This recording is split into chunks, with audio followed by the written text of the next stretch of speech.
Today, I'm absolutely delighted to welcome back two wonderful guests to the Digital HR Leaders podcast who have joined forces to publish an important new book, which we're going to be hearing about in the episode. So we have Tanuj Kapilashrami, the Chief Strategy and Talent Officer at Standard Chartered Bank, and Ravin Jesuthasan, Senior Partner and Global Leader of Transformation Services at Mercer. Tanuj and Ravin, it's wonderful to have you back on the show, both for your third appearance, actually, on the Digital HR Leaders podcast. I was really delighted when you told me that you'd collaborated on the book, The Skills-Powered Organization, The Journey to the Next Generation Enterprise. And having had the privilege of reading the book, I can thoroughly recommend it to listeners as well. Ravin, what brought you together to create this absorbing and important book? Yeah, thanks, David. It's such a pleasure to be back here with you and Tanuj.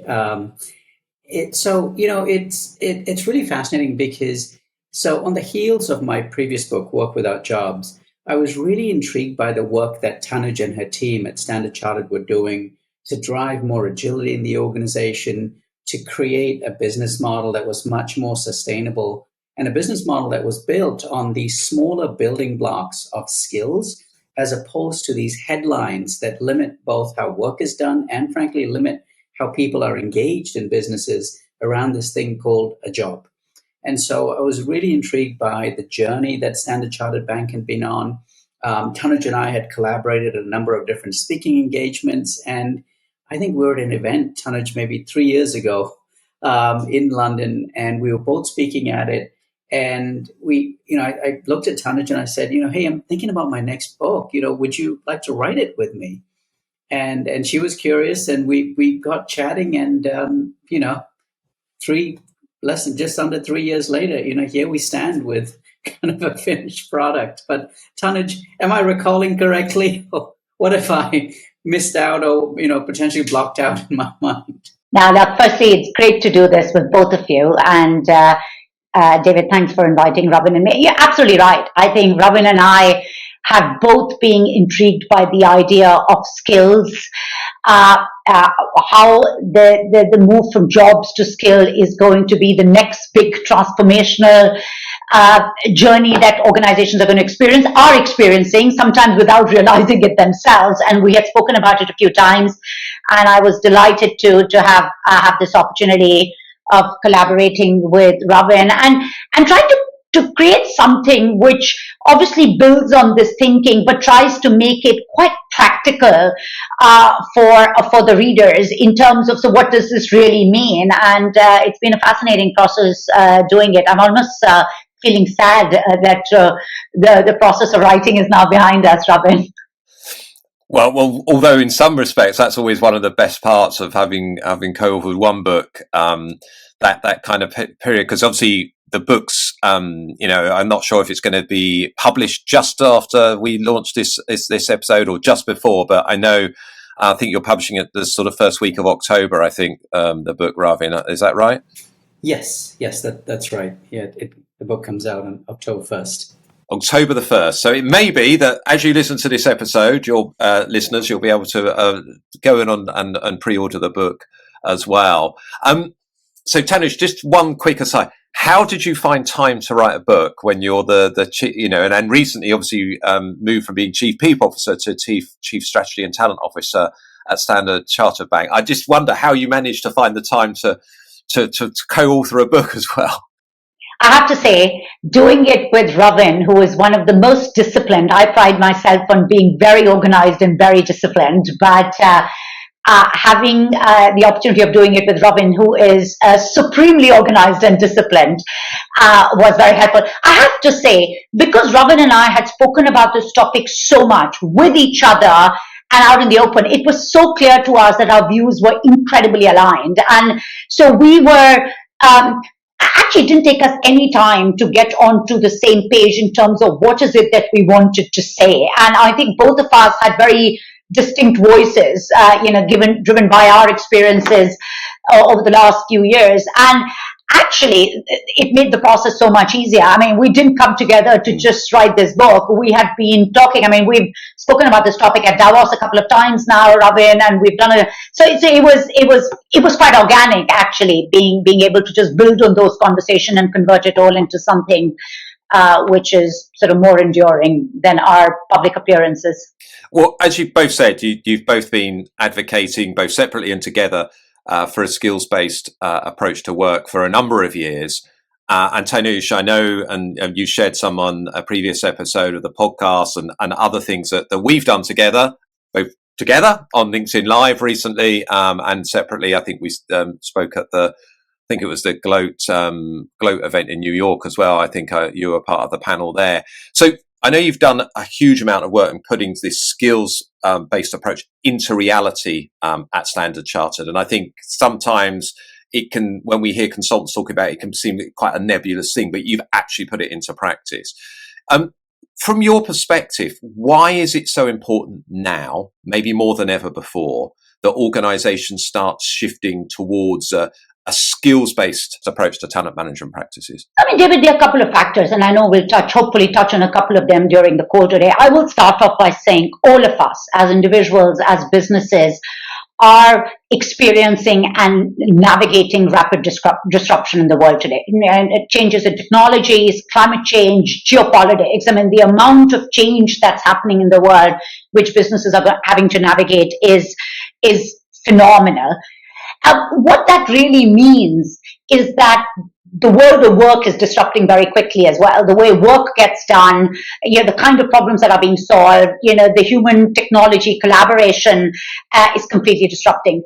There is a lot of research which basically says, the classic WEF research that Ravin and I have quoted quite a bit, that over the next 5 years, it's expected that a quarter of all jobs in the world are going to fundamentally change, right? So there's a huge amount of change and disruption that's happening. For organizations to keep buying these new skills that are going to be needed to be able to compete in this evolving world is commercially not viable. I mean, I keep saying that for our journey to becoming a much more skills-powered organization started with a very commercial conversation between choices around build and buy, and that's where the conversation started. Of course, when I got deeper into it, I realized even if you could afford to buy all of these skills, the skills just don't exist. I mean, there's a lot of research that says now that the demand of workers with green skills over the next 5 years is going to exceed supply significantly, right? So there will be 60% increase in green roles by 2030, right? I've always been fascinated by the area of cybersecurity, which is a subset within the world of data, digital technology.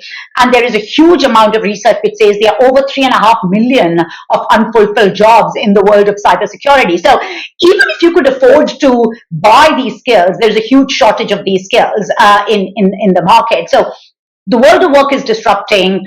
Companies are trying to navigate these disruptions. That results in a need for organizational agility, and that means really reinventing how work gets done, thinking about expanding talent pools, thinking about going beyond the conventional wisdom of where you get these, where do you get these talent needs for. I mean, then there's the whole macroeconomic context of what's happening in the world. There's aging population, there's shrinking labor pools, and people think of it only in the context of the developed world. But actually, even in emerging markets, if you see changing demographics, it's pretty clear that there is a macroeconomic context which is going to mean that the labor shortages, businesses are going to have to get quite creative and innovative in the way they think about labor shortages. So to me, all of this was happening even before the advent of Gen AI. And, you've got Gen AI that's come in, which has the potential to disrupt how work gets done. And I think some of these trends are just going to get exacerbated. So I think the shift was happening, but we are in what I call a perfect storm in the world right now. And for businesses to not just navigate it, but actually compete effectively in this, it does require fundamentally rethinking how work gets done. And Ravin, you might want to add to that, because I know this is something you've studied and been writing books on it for a number of years now. And maybe as you do that, Ravin, from this research and experience, maybe identify what some of the tangible business benefits can be that can be achieved from this shift towards skills. Yeah, David, I think Tanuj has done a really good job of articulating sort of what the imperative to shift is, right? Because standing still is no longer an option. Where we've seen organizations go down this path, I think there have been 5 fairly immediate sort of benefits, right? One has just been much greater speed and agility in understanding how work is evolving, understanding the skills that are available or not, and then deploying talent to that work. So there's a premium in speed and agility. I think related to that, a much lower time and cost to fill, if you will, whether you're filling a job, filling a project, assignment, and a gig. That speed of deployment is certainly much higher. We've certainly seen in organizations who are becoming more skills powered, the opening of new career paths, the opening of new opportunities to develop skills and express them have led to much higher levels of employee engagement.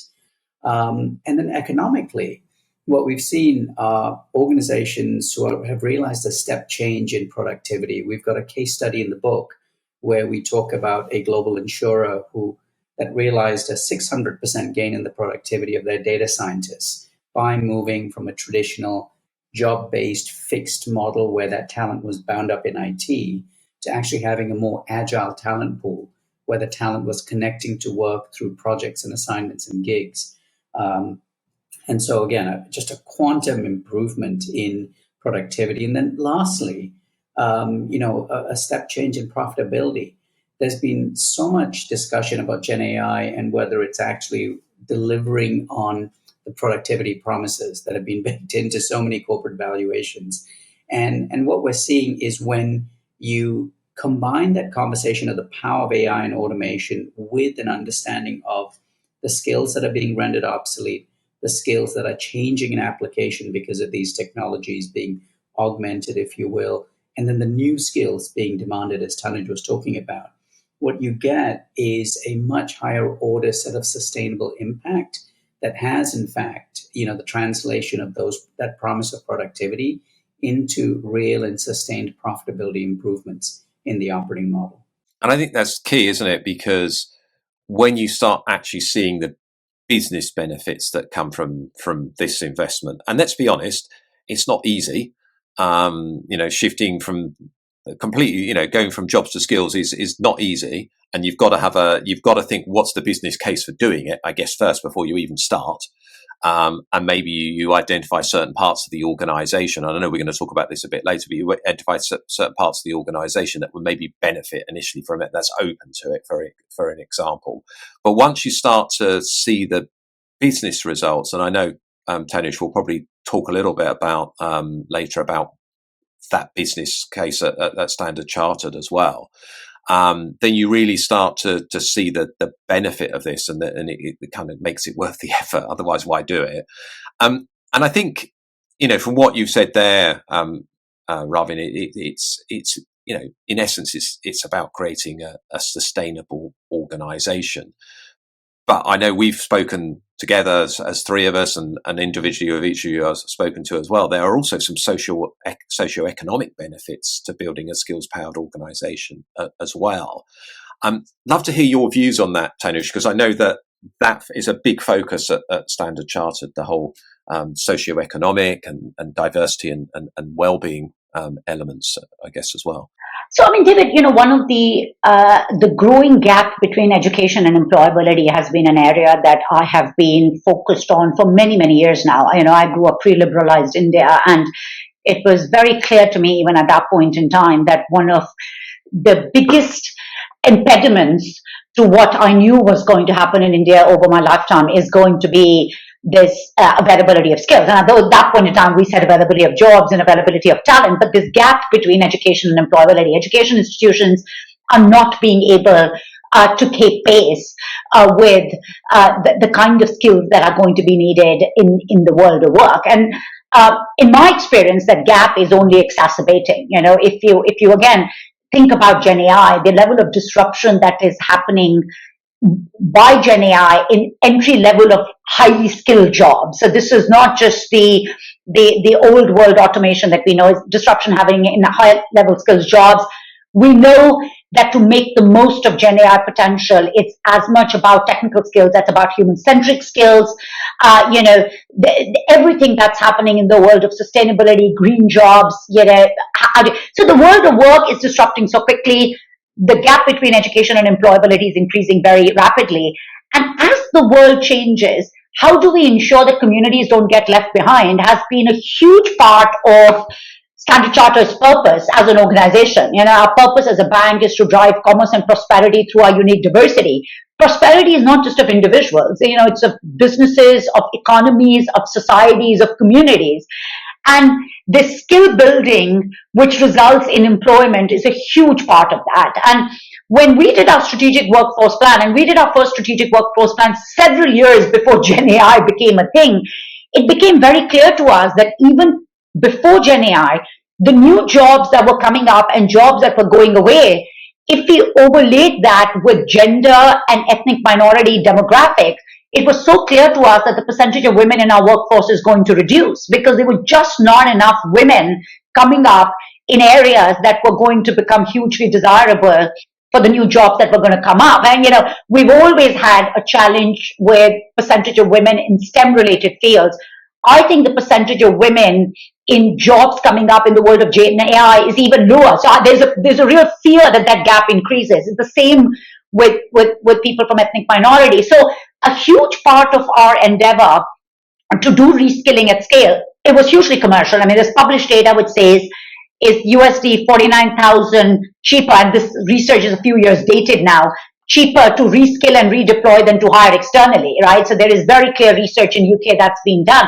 So, but actually for us, there was a massive societal angle to this as well, and the work that we did in being able to reskill. And for us, we are obviously working on a reskilling to redeployment, pivoting to skills in a big way in the workforce.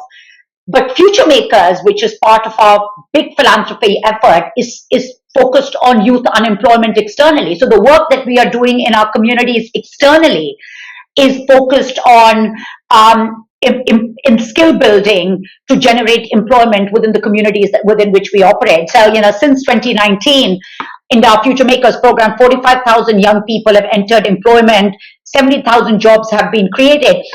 And actually, it's really interesting when you start looking at the effect on employability, on what it does to the increase in household income per annum and the wider impact it has on society and community. So, of course, there is a massive value of that work within businesses, but I think there is a much bigger societal impact. And I think businesses that have traditionally been focused on generating employment are going to have to move their focus towards generating employability. And I think generating employability and focusing on employability is a much higher order imperative, in my view, than focused on generating employment. And I think that, to me, is as an intentional but quite an important shift socially responsible businesses will have to take and are taking. And it's quite interesting, actually, when you look at some of the research that's out there, just in hiring, when you shift from a focus on skills, maybe to a focus on degrees or qualifications, then you tend to widen the diversity pool that you're able to fish in, which obviously is good for society and exactly for what you just talked about there. The socially responsible organisations are doing that. And as you said, some of the statistics that you highlighted earlier, Tanuj, the pond that we need to fish in as organisations for the amount of talent that we need isn't big enough. So we need to make the pool bigger. And that's obviously a great way of doing that. We're going to shift a little bit of focus now. We're going to talk about how do you do this? How do you set yourself up as a skills-powered organisation? And in the start with Ravin, and he's going to talk about some of the research and that's out there. And then obviously we're going to come to you, Tanuj, and you're going to talk about that specifically to Standard Chartered. So to Ravin, obviously you've been studying this for a number of years, and obviously and so, as part of the work that you do at Mercer as well, and obviously with the research that you and Tanuj did for the book, what would you say are the critical capabilities an organisation needs to have or acquire to be a skills-powered organization? Yeah, David, that's a really good question, because when Tanuj and I were writing the book, we looked at this from a whole variety of angles, right? What does it mean for leaders to lead in this environment? Because it is such, as you've alluded to, such a step change from how we've traditionally run organizations. What does it mean for the HR function and the products that HR sort of owns? Everything from talent acquisition to development, etc. And there were three things that consistently came to the fore as being these three critical capabilities for organizations that were doing this well and needed to do this well. One is what are broadly termed work design. So, an acute understanding of how the demand for skills, how is the work changing, and how is the demand for skills or capabilities changing?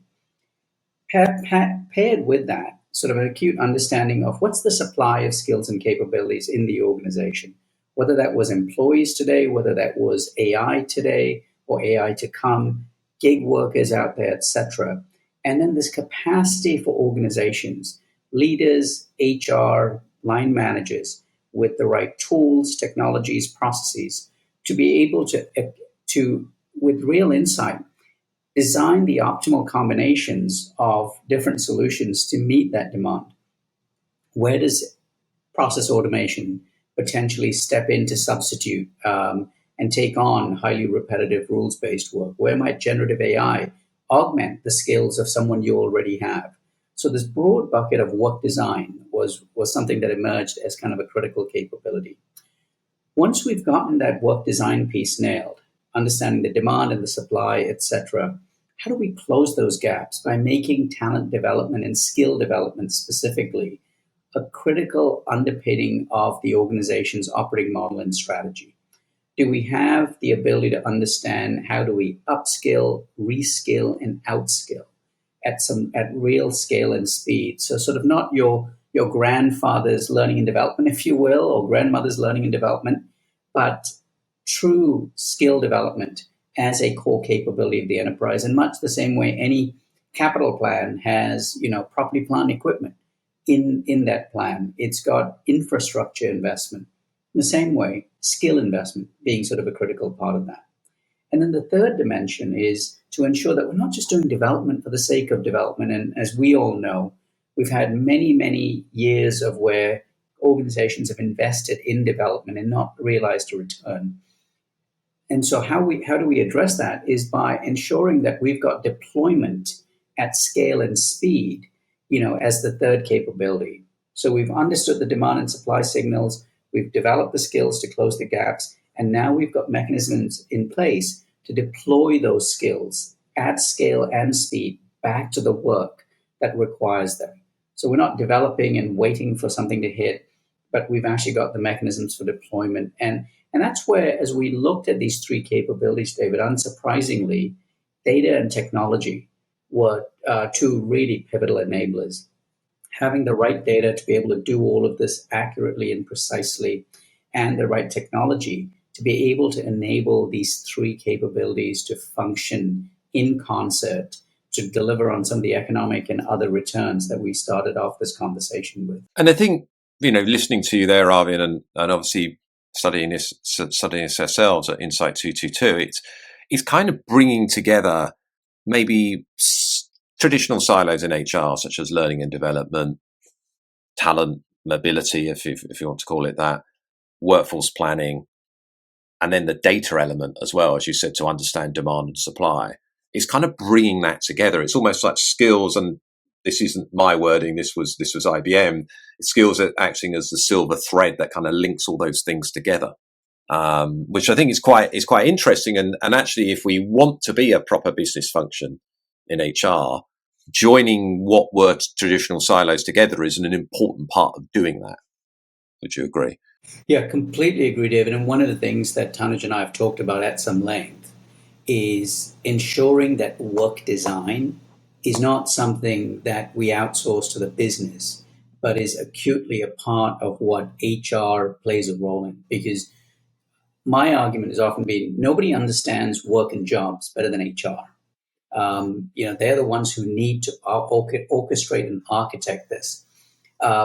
and ensuring that, and we can't make a skills-powered organization come to life without HR being actively involved in reshaping and redesigning work.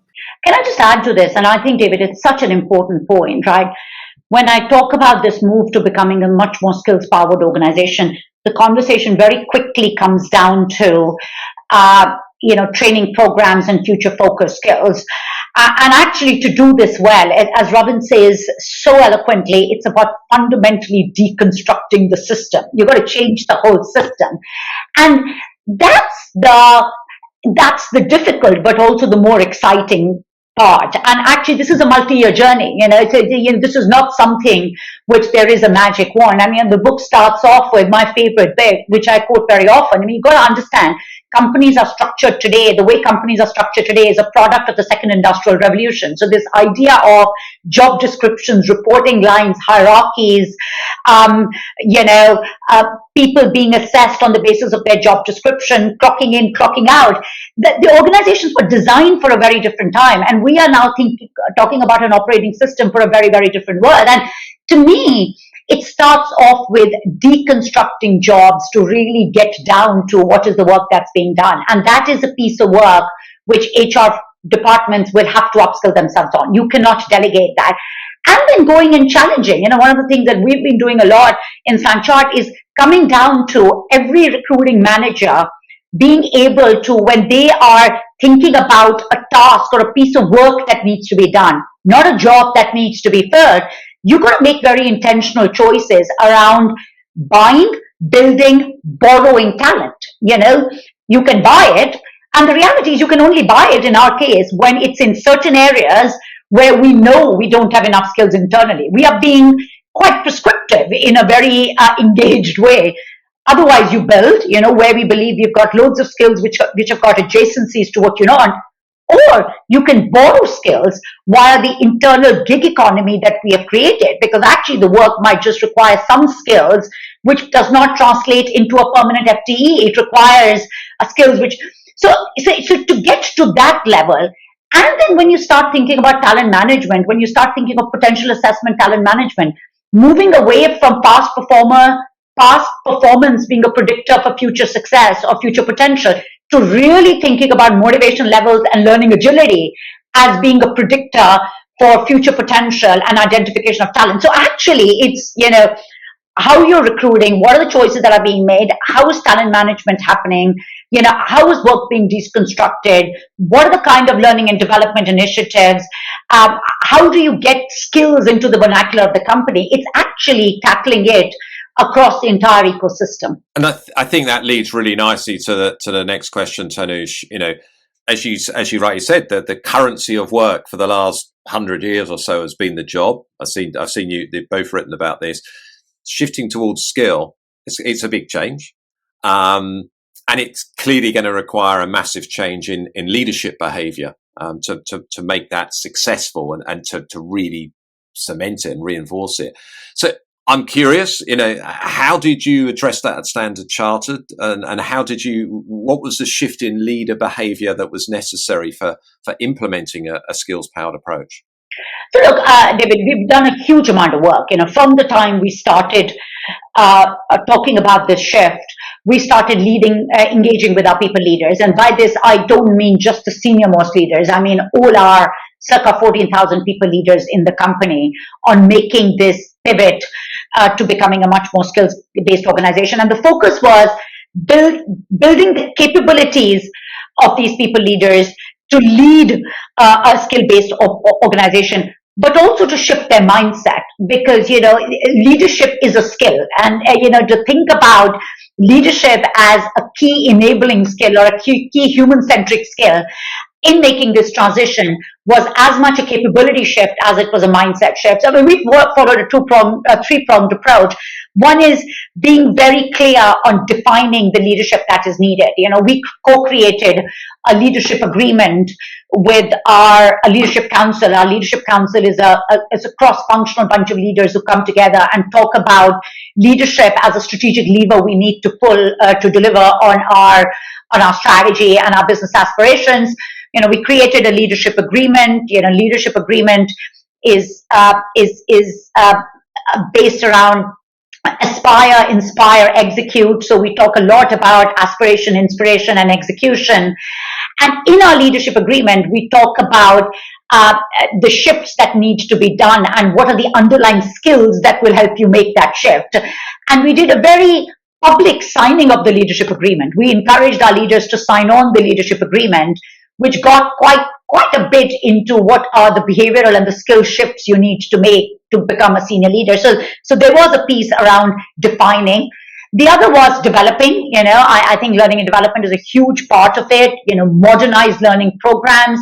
Getting teams to come together and do skill building in these areas. We have spoken about embedding learning agility as a core leadership skill that we value, we celebrate, we recognize.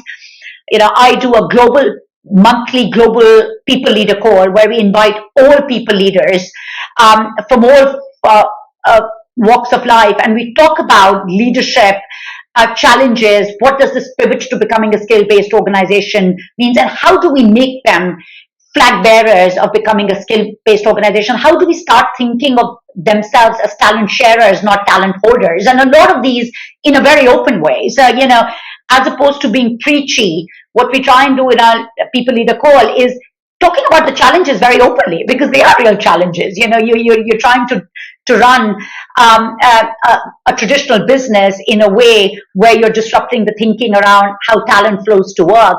So we talk about that very openly. And finally, the focus on measurement. So all our leaders at every level, we have a leadership dashboard. Leadership dashboard benchmarks our leaders not just on the environment they create, but also on their leadership skills. And we bring, the dashboard gets data from various factors. So, engagement surveys, the performance feedback reports, and your point, David, on the power of data and analytics and bringing it together. But the idea of baselining skills and developing on it for themselves as leaders, but their teams, which is a core part of our skills passport. So, the skills passporting work we have done talks about technical skills and human-centric skills, or enabling skills, as Ravin likes to call them. But getting this mindset that we benchmark them and we constantly improve on them. So I think this being very intentional and clear in definition, focus on development in a way which feels modern and feels honest, and a bit of sort of group learning moment, and then having a very clear measurement approach. And it's work in progress. That this work is, we just need to keep working on it and learning from each other. No, very good. Very good. And you mentioned data. We're gonna dive into the kind of data area of this as well now. So if we think about the data infrastructure, Ravin, what is the data infrastructure that you need to support gathering all this information to support the skills-powered organization? Yeah, and David, as Tanuj has alluded to, this is definitely an evolutionary journey. But the data is a significant challenge, and not to be underestimated, right? Because if you think of I talked about this shift in building blocks from jobs to these much smaller building blocks of skills. We've got lots of data around jobs, but when you sort of peel that back, the level of insight we have into the work that's actually being done, the skills required to do the work, the experiences required, etc., is incredibly, it just gets lost, right? Because we default to the headline of what a job is. And so building the data infrastructure is a not insignificant task. But I think the good news is, as you know, David, there's so much tech out there that has made the gathering and organization and analysis and synthesis of the data so much more, so much easier. So right now, I think in the last sort of 3-4 years, we've gotten so much data about skills. And I think what we're now starting to see is organizations that have recognized that, hey, we have all of this data. How do we start to make sense of this? And this then starts to bleed into, I know your passion, the analytics side of the equation, right? Because it is such a pivotal part of shifting the currency, as Tanuj talked about. We've got lots and lots of data and analytics around jobs as the currency for work. How do we shift it to skills as the currency for work? How do we drive real insight into, as we talked about at the beginning, the demand for skills and the supply for skills. How do we drive real insight into how we're closing these gaps through development across a variety of different platforms and means and mechanisms? How do we ensure that, to the question you asked, Tanuj, about changing leader behavior, how do we have data and insight that reports back to leaders on how they're moving the needle? Where are they falling short in powering the organization forward? How do we ensure that we've got the data and the analytics to report back out to not just internal but external stakeholders on this journey? Because again, the currency has shifted so dramatically, and it's really difficult to, kind of overstate how much of a change this is. But so it's from insight to reporting to, reshaping behaviors, to engaging external stakeholders, to actually having that feedback loop that continuously shifts the organization forward.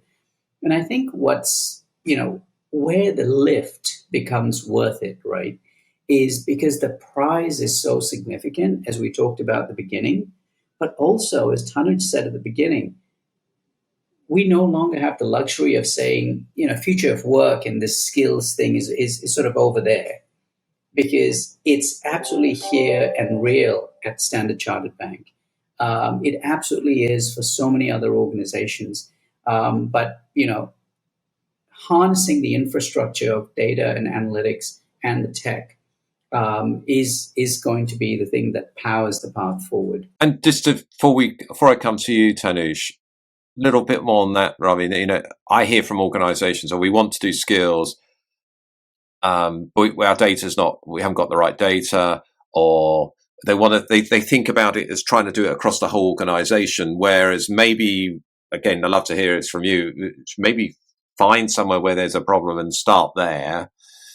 Supportive stakeholder, perhaps, a clear business challenge that you want to solve. Maybe you've got some data. What would you say? So if there's like a head of workforce planning or a CHRO listening to this and thinking, okay, I want to get started with skills, what would you say to them, again, from a data perspective? What data do they need to get started? Yeah, David, absolutely good question. As we often say, you got to eat the elephant one bite at a time, right?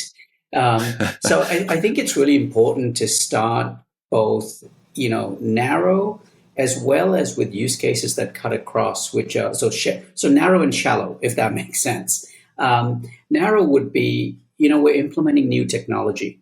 We really need to understand what the shifting skills are, and we need to earn a return by redesigning the work to get the return on the technology. So that's often one. Another is, we can't find the skills. We're going into green tech. We can't find the skills.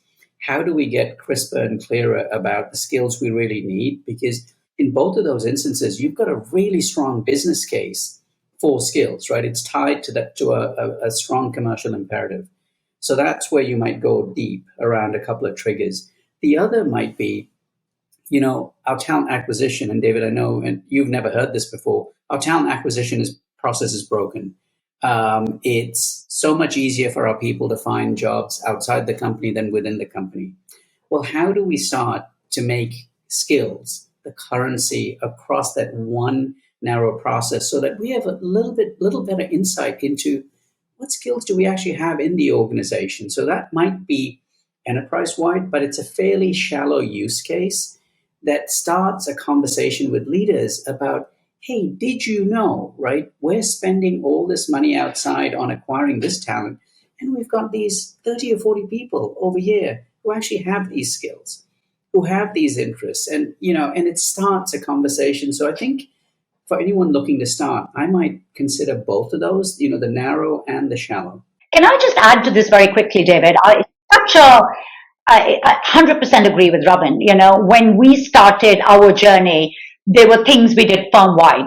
We wanted to get skills in the vernacular in the company. So, we spoke about future skills that are going to be needed, technical, human. We had future-focused academies. Our Global Learning Week focused on, we run a Global Learning Week every year, and it sort of focused on future-focused skills, hot skills. This year, our Global Learning Week was focused on AI and growth, So we did enough. We did a talent marketplace, which was open for everyone. But when we started, we had 5 proof of concept cases, and the 5 proof of concept cases were all focused on the areas Raman's outlined, right?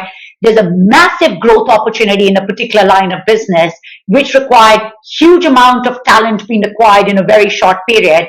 Could we work on a skill-based hiring program which could reduce time to market, get them access to much broader talent pools, and could put a dollar value around the amount of money we could save to be able to do that. The second one was absolutely, as you say, a line of our business where we did not have enough women, and the leader of the business wanted to do some targeted reskilling to redeployment interventions to increase, the third one was in the area of green skills for us, because sustainable finance is a big commercial driver and an opportunity. So actually, while we focused on reskilling for all in terms of this, the skills that are going to be needed for the future of work, and we had a talent marketplace which made this idea of having technology match demand and supply to skills, where we went quite deep were looking for these really important proof of concepts which were based around either a big growth opportunity or a cost reduction, cost saving opportunity, or a very clear need to have a very different type of talent in that particular kind of organization. And actually that proof point, which was done in a time-bound way, we were able to measure outcomes, started then going as a bit of a ripple effect in the company. So I agree with Ravin's analogy of one bite at a time when you eat an elephant. and staying with you, Tanuj, so we do annual research at Insight 222, our people analytics trend study, kind of broader than just people analytics. And one of the things we identified last year, and we've managed to go back year on year and compare on this as well, over 50% of the 271 companies that responded said that their people analytics team was supporting their company in becoming a skills-powered organization. She's kind of shows how this is growing a little bit. Based on your experience at Standard Chartered and maybe other experiences from researching for the book, what would you say are the core capabilities and skills required by the people analytics team and the HR function itself to support the company in successfully driving the transition to a skills-powered organization? Yeah, thanks, David. Few things. I mean, Ravin keeps saying we are in the future of work. I think Ravin and I start almost every conversation now saying we kept talking about for over a decade a future of work being something which was far away, and then suddenly we realized we're in the future of work. So we're in the future of work. I do believe HR functions are moving or should move away from being custodians of jobs stroke employment to skills stroke employability. And I think that's a very big shift. The concept of becoming skill-based, skill-powered is not new, but the scale at which this needs to be done and disruption around the entire ecosystem, so the entire system that supports employability and the entire operating model of the company, I think that is new. And that requires a very different way of thinking, and for HR leaders to position themselves very differently. I talk about 2 skills or 2 big pivots HR functions need to make. I talk about the role of HR as product managers. The first time I spoke about it openly was actually in your podcast, David, very early on in my journey as a CHRO, and I said, HR leaders need to think of themselves as product managers where employment is their product. And if you think of yourself as a product manager, the skills you need around change management, driving adoption, telling the effective storytelling, how do you co-create design of the product with your stakeholders. So thinking of yourself as a product manager is a whole different set of skills which you need to embody in the way you are managing this pivot inside companies. And I think for me that's a very big shift that is happening. And the successful leaders, HR leaders that I meet, or successful HR departments, are those that think of themselves as a product manager and get that product management discipline into the way they lead on this work. And the second one is obsessively data-driven, right? And again, it's about not just your ability to be able to get the data, it is the piece on analytics. snippets. How are you getting data from different parts of the organization together into telling the story and building the narrative and actually engaging leaders in a way that feels commercial, aligned to business strategies, responds to what's happening in their businesses. And actually, those conversations are incredibly powerful, David. I mean, I've seen in my own experience, the first conversation I had with the board till today, when we had a strategy conversation with our board, skills was really at the heart of it. When we spoke about the big growth engines for the bank, the big opportunities for us, the conversation very quickly came to, so what are the skills that are needed? Where do we get these skills? And actually, if you are able to bring that data in service of the commercial imperatives of the business, the big growth drivers of the business, actually, it's a really powerful and a very engaged conversation. So to me, HR as product leaders and being obsessively data driven, I think are two very big pivots that need to be made to be able to deliver on this agenda. No, very good, Tanuj. And let's build on that a little bit now, Ravin. We talked earlier. We mentioned this earlier. So, and as the Skills Powered Organizations book highlights, reversing 140 years of the legacy of jobs will require time and focused effort. Now, we've been talking a little bit about that. But Ravin, if you could bring that together for the HR leaders that are maybe taking the reins of driving this transformation, what are the key pieces of advice that you would give them to maybe get started on this journey, but then take it to the next level perhaps as well? Yeah, so I would say a couple of things, David, and I think we've touched on this over the course of this conversation. One is HR absolutely has to be at the conversation about work. As Tanuj said, it's not about being a steward of employment. It's no longer about ensuring the compliance and control of running the enterprise with enough people at the right cost, at the right skills, etc. It's a far more sort of evolved conversation around how is the work changing, and let me sit there with you and help you orchestrate and architect how the work is going to be done with our talent and with technology. We've seen, a number of HR functions in a couple of organizations shift from just being HR to being HR and technology, in terms of becoming total resource management functions, which I think is a really intriguing sort of step forward. So I think there is just a shifting of the conversation as sort of step one.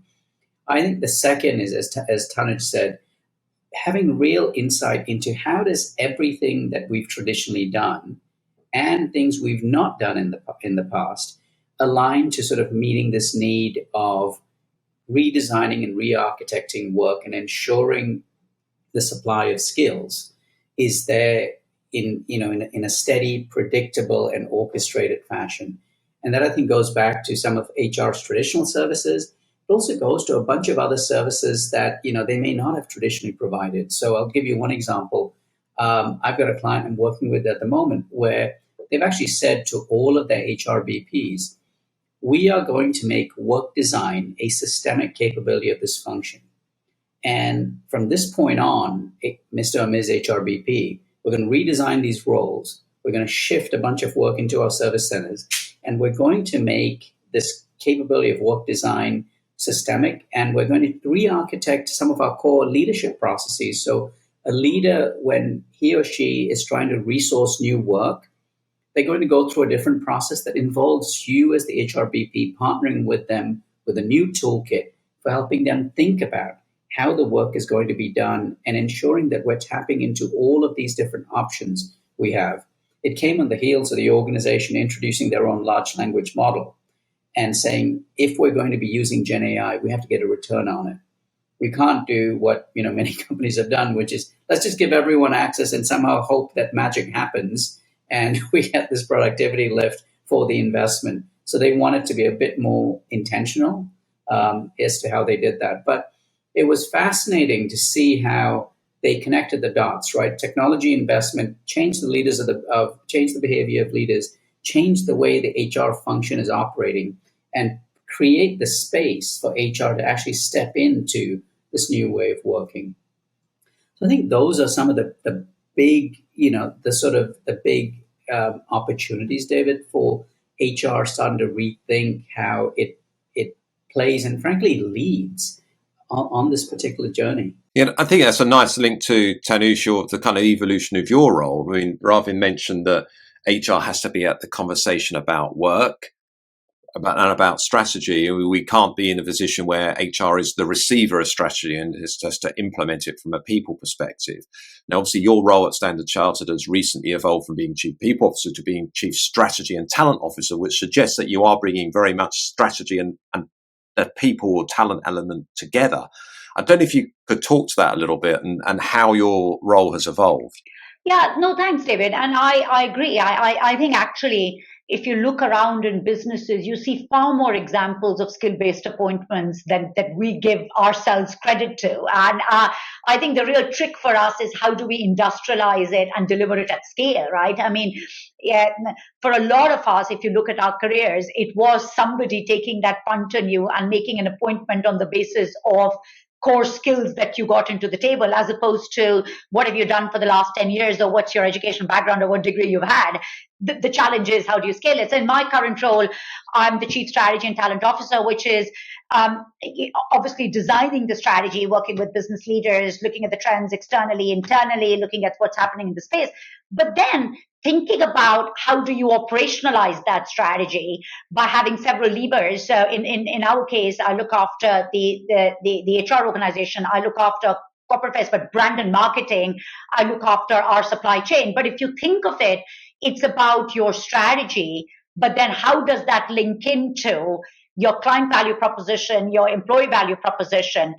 And then taking it to the next level, how do you ensure that you are able to execute that strategy across your entire stakeholder group, which is your shareholders, investors, customers, regulators, employees, and also your suppliers, or your partners. So it's a real sort of ecosystem play. And I think it's based on a realization that if you get strategy, people, transformation, leadership as levers together, you can deliver real exponential impact within organization. And to me, I think the construct of the job really goes to the heart of what a skill-based organization could look like. What are the levers to build that skill-based organization? Which I think lends it very nicely to the follow-up question, Tanuj. And you mentioned that the future of work is here.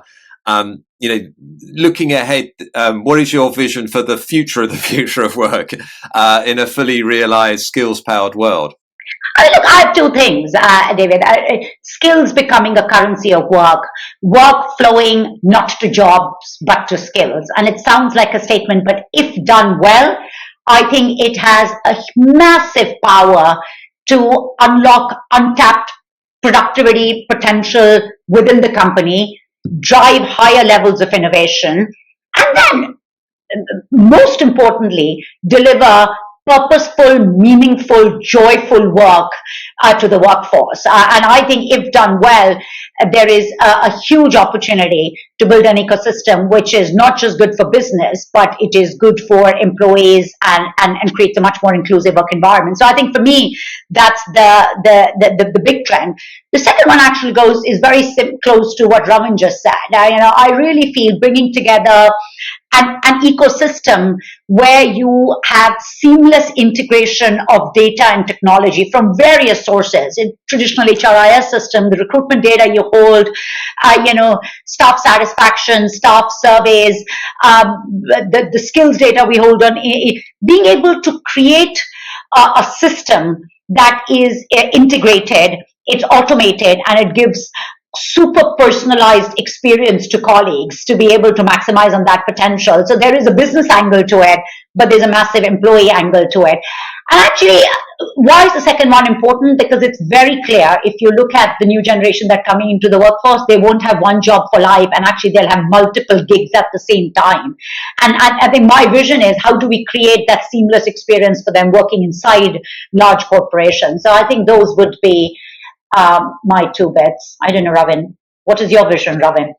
Yeah, no, Tanuj, I would absolutely agree with that. And, actually, David, we just had recently a post about, to Tanuj's point, about, this next generation of talent and this pivot away from leaders thinking about, I've got this particular job that needs to be filled with someone with this technical skill to actually thinking about how do I find that individual who can pivot with me as the business needs change. Yeah, she might be able to do the work today, maybe not at the level of proficiency I need, but you know what? Her value for tomorrow and the year after is so much greater because, as we've all talked about, this shift from building for just in time, which you can do when it's predictable and stable, and I know what next week is going to look like, or next year is going to look like, versus building for just in case, which I think is going to be an ever more critical imperative for organizations. And I think that's what's so exciting about the promise of skills-powered organizations. It's a win-win-win. It's a win for companies because they're able to work more in a more agile way, and they're able to hopefully be more productive, frankly, and generate more positive business outcomes from it. It's great for employees because it gives them more fulfilling careers, more purpose perhaps, and more variety to what they're doing. And potentially it's a win for society as well, which I know the three of us are all, very keen on. So Ravin, moving to you now, this is the penultimate question. It's the really last question. It is the question we're asking everyone in this series of the Digital HR Leaders podcast. Love to hear your thoughts on this. How can workforce or people analytics enhance HR decision-making and drive business success? Yeah, I think, David, all the progress that you and others like Dave Ulrich and John Boudreau and others have made over the years have really led us to this point. I see skills as being the sort of new lens, if you will, to the great work that's already been done to make HR the decision science that it long should have been, but is increasingly becoming and is increasingly being accepted as a critical decision science. In much the same way, finance and marketing have always had their place, right?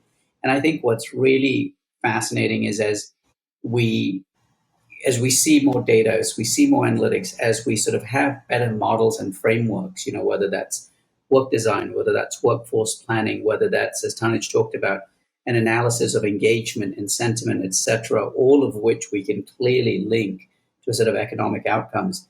I think skills helps us get that much more precise and crisper and clearer in demonstrating that value proposition. Well, and Ravin, thanks very much for grouping me together with Dave and John. They're two absolute giants of our field, so that's very humbling. Tanuj, I don't know if you want to add anything what you just heard from Ravin, and then as part of that as well, let listeners know how they can stay in touch with you and maybe find out about the book as well. No, nothing to add. Ravin's absolutely right. And I think, David, I'll go back to your closing. I think, the power of doing this, not just for individual businesses, but for employees, but for wider society is massive. And I think, to me, this sort of ship has sailed, really. And I say this very often that years in HR, we spoke about war for talent. Actually, that war for talent has now become war for hot skills. And the reality is, businesses that don't embrace this change will genuinely get left behind. If not because they will not continue to be productive, they actually will lose the war for talent. Because if you look at talk about what is it that the employees want, what is it that the workforce is looking for. They really want to do purposeful, impactful work, but they want to work in an organization where there's an opportunity for them to learn, earn, and grow. I talk a lot about learn, earn, and grow, and learn always comes for me before earn. And I think there's a real opportunity for businesses to think about that. So look, it's lovely to be invited to this conversation with two of my favorite people. Real pleasure to do this with both of you.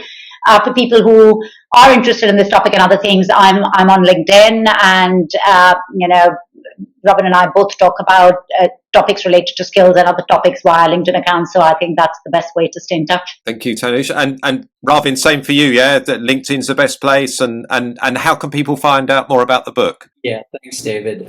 Yes, LinkedIn, absolutely the best place. We both post regularly about the book and some of the insights. And we've got a campaign. So every week there'll be something new about the book that hopefully people will find useful. There is a website for the book, so www.skillspoweredorganization.com. And you can pre-order the book. It's certainly available for pre-order, and there will shortly be a bit of a campaign around it with a not insignificant discount. So hopefully another enticement. One to look out for then. And as I said, I've read a lot of the book and highly recommend it to listeners. So Ravin, Tanuj, thank you so much for being guests on the Digital HR Leaders podcast for the third time each, but the first time together. So thank you very much. And I look forward to seeing you both in person in the coming weeks and months. Fantastic. Great to see both of you. Bye. Fantastic. Thank you. In this series, we will be speaking to a range of senior leaders who are pushing a data-driven and digital HR agenda. Make sure that you subscribe via your podcast app of choice and also via our YouTube channel for free and regular interviews with the digital HR leaders of the future.